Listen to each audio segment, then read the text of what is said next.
चलना है। श्री रघुवर जी की अवधपुरी में प्राण प्रतिष्ठा होना है। निमंत्रण को स्वीकार करो, अब सबको अयोध्या चलना है।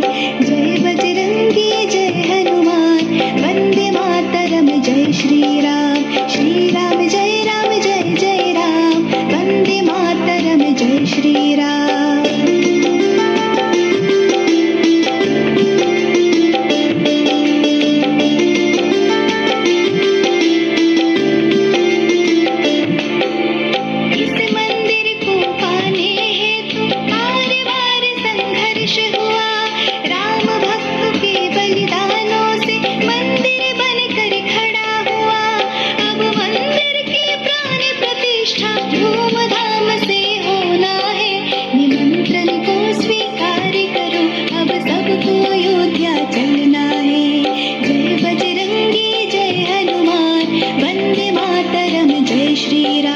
श्री राम जय राम जय जय राम, वंदे मातरम जय श्री राम।